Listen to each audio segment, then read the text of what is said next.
અમારી ચેનલને સબસ્ક્રાઇબ અને વિડીયોને લાઇક કરવાનું ભૂલશો નહીં, જેથી અમે આ તમામ કાયદાની માહિતી આપ સુધી પહોંચાડી શકીએ. કલમ 125 બીજાઓની જિંદગી અથવા શારીરિક સલામતીને જોખમમાં મૂકે એવું કૃત્ય.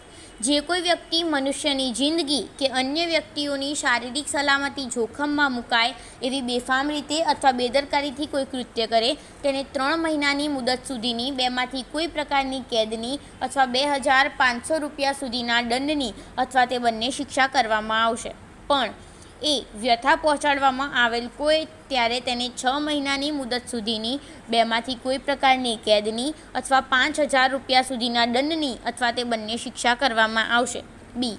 મહાવ્યથા પહોંચાડવામાં આવેલ હોય ત્યારે તેને 3 વર્ષની મુદત સુધીની બેમાંથી કોઈ પ્રકારની કેદની અથવા 10,000 રૂપિયા સુધીના દંડની અથવા તે બંને શિક્ષા કરવામાં આવશે. કલમ 126 ગેરકાયદેસર અવરોધ. 1. જે કોઈ વ્યક્તિ બીજી કોઈ વ્યક્તિને જે દિશામાં જવાનો હક હોય તે દિશામાં તે જતી અટકે એ રીતે તેને સ્વેચ્છાપૂર્વક અડચણ કરે તેણે તે વ્યક્તિનો ગેરકાયદેસર અવરોધ કર્યો કહેવાય. અપવાદ. જમીન અથવા પાણી ઉપરથી જવા આવવાનો કોઈ ખાનગી માર્ગ બંધ કરવાનો પોતાને કાયદેસર હક હોવાનું કોઈ વ્યક્તિ શુદ્ધ બુદ્ધિથી માનતી હોય તે માર્ગમાં અડચણ કરવી તે આ કલમના અર્થમાં ગુનો નથી. ઉદાહરણ.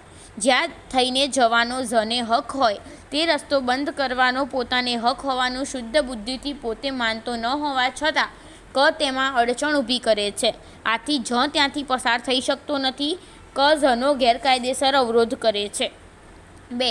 જે કોઈ વ્યક્તિ બીજી કોઈ વ્યક્તિનો ગેરકાયદેસર અવરોધ કરે તેને 1 મહિનાની મુદત સુધીની સાદી કેદની અથવા 5000 રૂપિયા સુધીના દંડની અથવા તે બંને શિક્ષા કરવામાં આવશે.